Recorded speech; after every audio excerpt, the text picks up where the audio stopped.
기다렸던 3거래일은 굉장히 짧게 느껴지고 오늘 또 하락 전환한 이 불과 1시간여의 시간은 굉장히 길게 느껴집니다. 시장 참여자들 오늘도 참 많은 고민을 하고 계실 텐데요. 그 고민을 덜어내는 과정에 저희가 좀 보탬이 되길 바라보겠습니다. 잔금 해제 오늘 김민수 대표와 함께합니다. 어서 오세요. 안녕하십니까. 네, 대표님. 일단 자동차 쪽 봐야 될 것 같아요. 이 독일 쪽에서 현대차, 기아 사업장 8곳에 대해 180명을 풀어서 압수수색에 나섰다. 이런 얘기가 전달이 됐습니다. 폭스바겐 때 디젤 게이트와 같은 우려감이 좀 등장을 했고요. 한 3일 분위기 좋았었는데 자동차 쪽 3일 천하로 끝나는 느낌처럼 오늘 좀 밀리고 있습니다.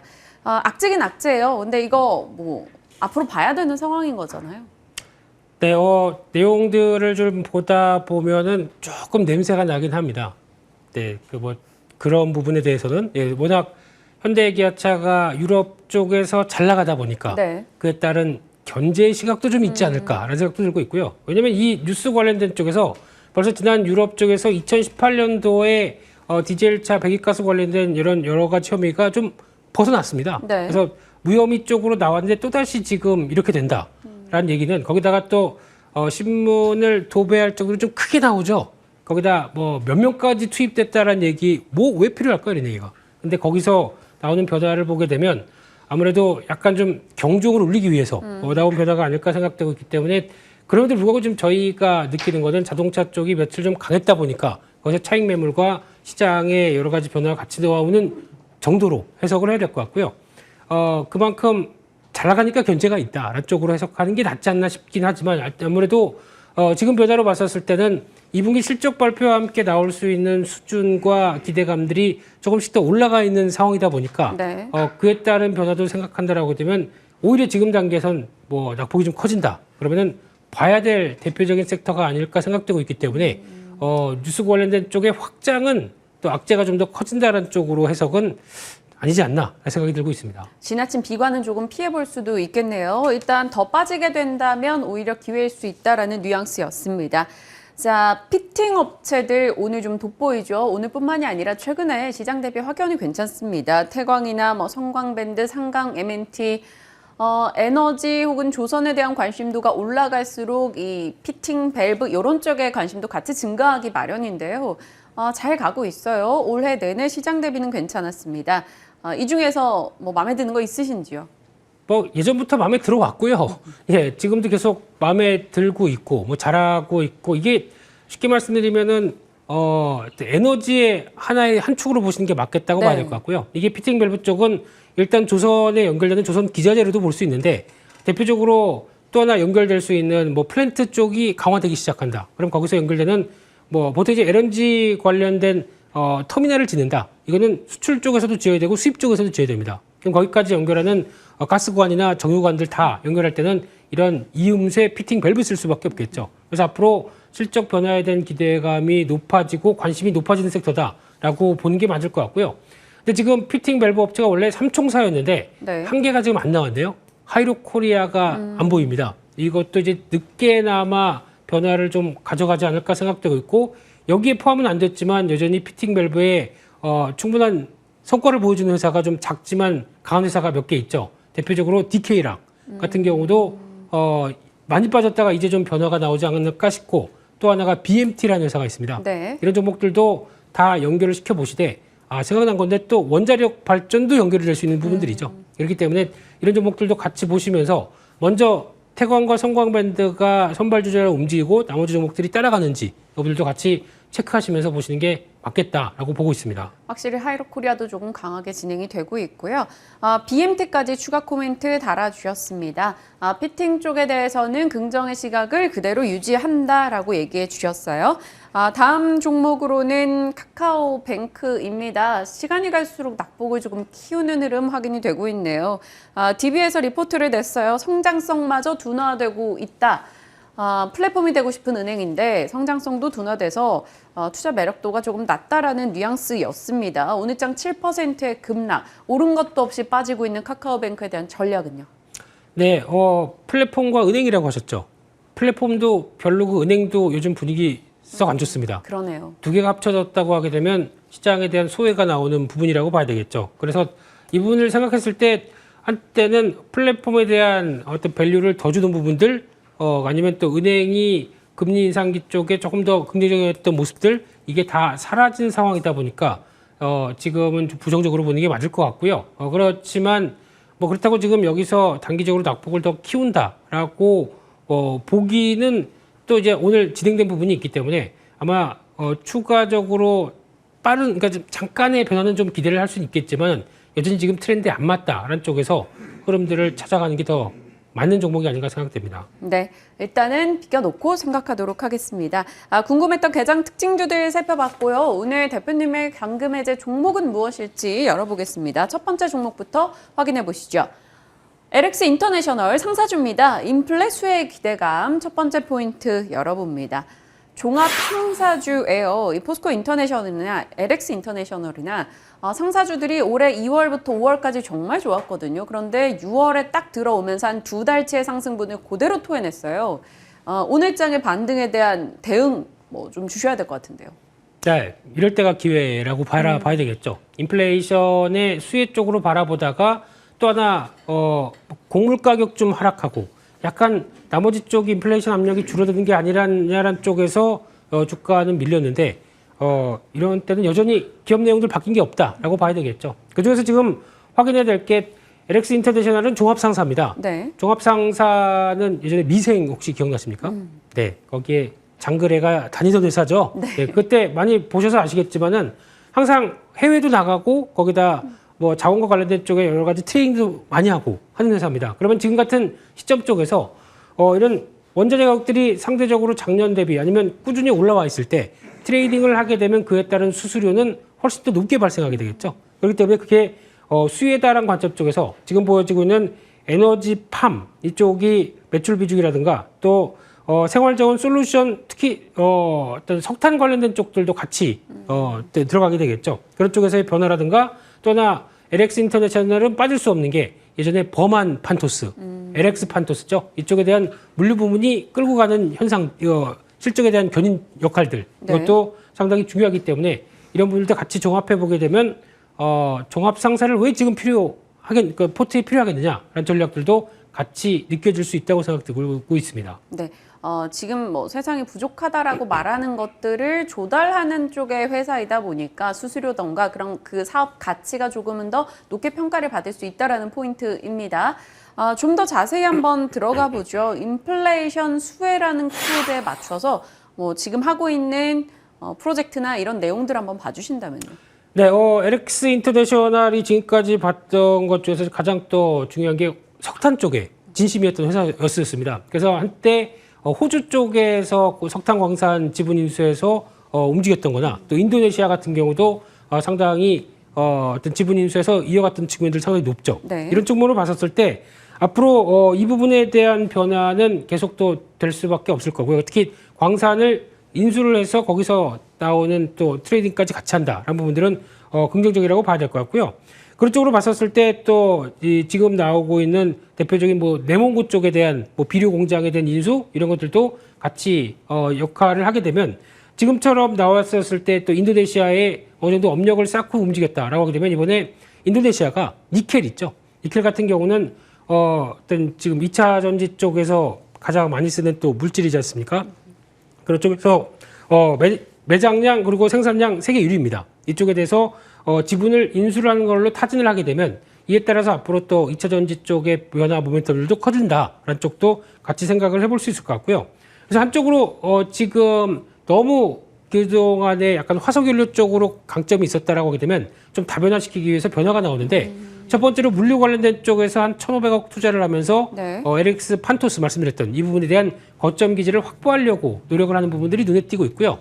그 밖에 헬스케어 쪽이라든가 어떤 다변화된 쪽에서의 변화를 좀 이끌려고 신규 사업들을 이끌어 가는데 아직까지는 이쪽에 대한 성과가 크지는 않습니다. 근데 워낙 화석연료와 관련된 쪽에 변화가 좀 자리를 잡았기 때문에 이 부분에 대한 변화를 좀 더 끌어가는 것도 좋지 않나라고 하게 되면 지금 가장 모멘텀을 받을 때인데 주가만 좀 많이 밀렸다는 관점 쪽에서 재조명이 필요하다 이렇게 봐야 될 것 같습니다. 네.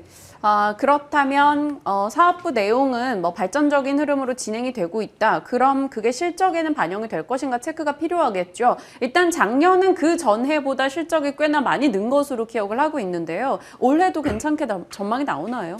예, 작년에 실적 성장 큰 폭으로 성장했습니다. 그리고 올해 같은 경우도 매출을 보다 보니까 지금 현재 한 19조 원대, 그래서 네. 한 6% 이상 증가할 걸로 보여지고 있고요.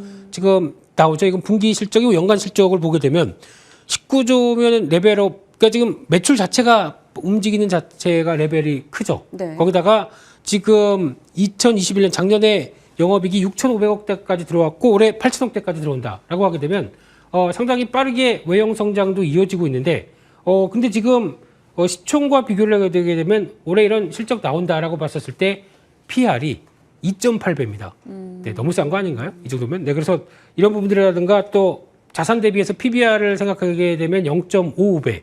물론 이제 다른 기업들 같은 경우는 주가가 실적들이 하향하다 보니까 이게 선행 PR을 좀 더 높여 잡아야 되는 거 아니냐라는 쪽인데 이 회사는 실적이 이 정도로 나오게 되면 더 하향될 건 없어 보입니다. 제가 네. 보기엔 이 정도라고 하게 되면 주가가 저평가다라는 관점으로 봐야 될 것 같고요. 배당이 7%입니다. 작년 기준으로 보게 되면 실적 더 나오면 더 줄 수 있겠죠. 배당 메리트도 충분하다라는 쪽으로 바라보셨으면 좋겠습니다. 네. 안 그래도 요즘엔 또 10월까지 고배당주 봐야 되는데 이런 얘기 나오는데 배당에 대한 얘기를 해주시니까 또 관심이 확 더 가는 느낌이 듭니다. LX 인터내셔널 그래서 얼마까지 보시는지요? 네, 지금 가격대 뭐 그렇게 크게 부담은 조정받는 과정이다 보니까 큰 부담 없다고 생각되고 있고요. 박스권 상단부 하면 42,000원대가 1차 목표가일 텐데 그 부분 관심 있게 보시면서 손절가는 한 3만 원대 정도로 잡아가는 전략이 좋다고 보여지고 있습니다. 42,000원 가격 라인 주셨고요. 손절 라인 3만 원 잡아주셨습니다. 상사주 중에 LX 인터내셔널 여러분 체크하시면서 앞으로의 흐름 한 번 더 눈여겨보시길 바랄게요. 다음 종목으로 가겠습니다. 오랜만이네요. 나이스 정보통신. 전자결제 강자의 재도약이 돼야 될 텐데요. 일단 6월에 너무 많이 밀렸습니다. 첫 번째 포인트 어떻게 잡아주셨을까요? 네트워크 네. 솔루션과 전자지불. 그렇습니다. 뭐 네트워크 솔루션 하니까 뭐 큰 뭐 같은데, 어려워 보이는데, 네. 쉽게 말씀드리면 한마디로 말씀드렸을 때 이 회사가 뭐 성장이 큰 폭으로 들어가는 건 아닙니다. 근데 그럼에도 불구하고 낙폭이 커지다 보니까 안정적인 성장세는 이어가는데 그거에 비해서 주가가 반영을 전혀 못했다라고 되면 이 부분이 가장 핵심 포인트인 것 같고요. 저희가 보통 VAN이라고 얘기했죠. VAN. 이게 쉽게 말씀드리면은 신용카드를 이렇게 긁게 되면은 네. 거기서 근데 그 부가통신 사업자라고 얘기를 하면서 거기서 이제 결제를 대행을 해주는 쪽이죠. 그러면 여기서 긁게 되면은 가맹점에서 긁고 그거를 지금 카드사까지 연결하는 그 과정들을 모두 하는 회사라고 보는 게 벤이라고 보게 되면 이쪽이 온라인 또 오프라인 같이 있겠죠. 그래서 연결되는 쪽에서 보면 일평균에 우리나라가 1천만 건 신용카드 거래한답니다. 예, 엄청나네요. 근데 여기서 봤었을 때 그러면 앞으로 신용카드가 뭐 다른 이제 여러 가지 페이도 많고 이제 QR코드로 결제를 하는데 한번 이렇게 자리 잡은 현상에서 이게 거래 건수가 떨어질까요? 근데 거의 유지가 되고 나갈 가능성이 높겠죠. 그렇기 때문에 이 부분과 생각해 보게 되면은 업계 1위의 지위는 충분히 유지되면서 신용카드 사용과 같이 이어가는 회사라고 봐야 될 것 같고요. 게다가 또 지금 피지라고 하는 온라인 전자결제였었죠. 네. 이쪽이 한때 또 부각을 받으면서 또 팬데믹 기간 동안에 이거 하나의 모멘텀 아니냐 이런 쪽도 받았었는데 근데 신기한 거는 이게 이렇게 나이스 페이먼트라는 회사가 이제 분할돼서 이어가는 회사인데 그럼에도 불구하고 지금 어제 나왔던 5월 달에 유통 동향을 보게 되면은 네. 온라인 쪽이 그러면은 팬데믹 끝나서 리오프닝이다 보니까 확 줄고 어떤 오프라인만 많이 늘어났겠냐? 아닙니다. 지금 온라인도 5월 달에도 작년 동기 대비 11% 성장했습니다. 그렇다는 얘기는 온라인 쪽을 가지고 저희가 집에 있을 때도 계속 온라인으로 주문했는데 네. 지금도 온라인 습관이 되다 보니까 습관 되셨죠? 네, 그대로 주문하시죠. 예, 장바구니 담고 예, 그러다 보니까 여전히 유지된다라고 하게 되면 지금 뭐 온라인 오프라인 쪽을 뭐 구분해서 이렇게 보는 것보다 그대로 트렌드는 유지가 되고 있다라고 봐야 될 것 같습니다. 그리고 뭐 키오스크 사업을 조금 강화하고 있다는 얘기도 들리던데요. 네, JT넷이라는 회사를 인수를 하다 보니까 거기서 나오는 네. 변화가 기존에 갖고 있던 회사를 약간 강화시켜서 움직임이 나온다라고 하게 되면 이 부분도 아마 경쟁력 특히 기존에 갖고 있던 벤이나 PG 사업까지 같이 인수를 해서 덩치도 약간 커졌고요. 거기다가 나오는 키오스크 사업에 대한 변화 가능성들 생각하게 되면 지금 트렌드죠. 무인화가 트렌드다 보니까 이쪽의 성과도 나올 수 있겠다라고 바라보고 있습니다. 네. 좋습니다. 말씀 주신 내용이라면 우려했던 부분들도 괜찮고 기존의 사업은 거의 캐시카우처럼 꽉 잡고 있다라는 건데 왜 주가가 이러냐는 거죠. 왜 이렇게까지 6월에 많이 밀려났으며 나름 잘 버티고 있었는데 네. 무슨 일이 있는 건 아닌지.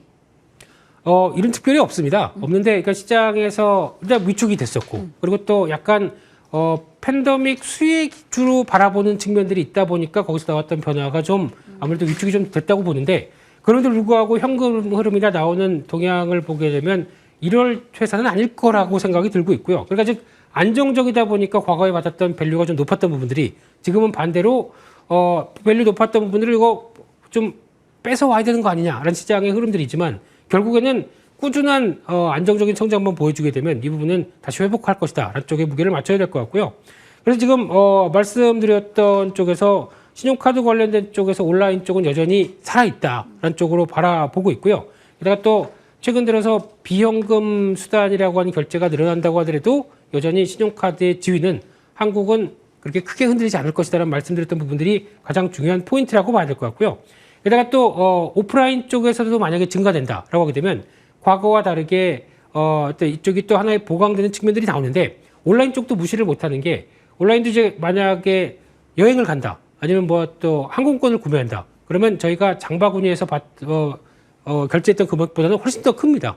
그렇기 때문에 수수료도 더 많이 발생할 수밖에 없겠죠. 네. 이런 구조까지 보게 되면은 아마 변화 흐름들은 여전히 탄탄한 실적 흐름들을 가져갈 것이다. 여기가 포인트라고 봐야 될 것 같습니다. 네. 그렇다면 실적에 대해서 좀 더 자세히 들어가 보겠습니다. 지난해 4분기에 실적이 상당히 좋았었어요. 전년 동기 대비 영업이익이 뭐 50% 정도 증가했었는데 그때가 워낙 좋았다 보니까 1분기는 약간 그 수준 좀 유지한 수준으로 나왔거든요. 앞으로 어떨까요? 근데 이거를 혹시나 2015년도부터 쭉 매출의 동향을 보게 되면 아시겠지만은 아마 보시게 되면은 조금씩 계속 우상향입니다. 한 번도 역성장한 회사가 한 적이 없습니다. 그만큼 안정적으로 성장을 하는데 그만큼 저희가 많이 긁는다는 얘기죠. 그게 이런 회사로 변화가 나오죠. 근데 또 수익성 같은 경우도 한때는 또 좀 위축이 됐던 부분, 그러니까 좀 우상향도 같이 꾸준히 이어진다라고 바라봤었을 때 이런 변화들은 여전히 기대감이 높은데 근데 만약에 지금 이제 성장 같은 경우가 지난 1, 2년 동안에 보여줬던 팬데믹 기간 동안의 성장보다는 약간 주춤한다고 하더라도 이 부분 쪽에서 나오는 현금 흐름의 변화나 흐름을 보게 되면 여전히 강하다고 봐야 될 것 같고요. 과거에 한때 팬데믹 기간 동안에 PR 한 13배, 한 뭐 이 정도까지 받았던 부분들이 지금 약간 주가가 하락하다 보니까 현재는 PR 6배 정도까지 거의 반토막이 났습니다. 그럼에도 불구하고 적자나나요? 네, 아니면 뭐 진짜 회사가 큰 폭의 어떤 변화가 있는 것도 아니고 그럼 안정적이라는 쪽에 포인트를 맞추게 되면 싸졌다. 이게 가장 중요한 포인트라고 봐야 될 것 같습니다. 얼마 전까지만 해도 3만 원 위에 있었던 종목이에요. 24,300원권까지 떨어져 있습니다. 나이스 정보통신의 가격 전략 세워보면요. 네, 그래서 한 24,000원대 초반 정도면은 진입해서 기다리면 수익이 나올 만한 회사라고 생각이 들고 있고요. 그런 쪽에서 다시 말씀하셨던 3만 원대 쪽으로는 회귀가 들어갈 것이다 라고 바라보고 있고요. 손절가는 2만 조금 낮춰서 21,500원 정도로 바라보겠습니다. 네. 나이스 정보통신까지 살펴봤습니다. 항상 전혀 다른 섹터의 두 종목을 소개해 주시는데요. 오늘은 상사 쪽에 LX 인터내셔널 그리고 나이스 정보통신 두 종목에 대한 이야기 나눠봤습니다. 유튜브 다시 보기 통해서 한 번 더 체크하시고요. 레몬리서치 김민수 대표와 함께했습니다. 고맙습니다. 감사합니다.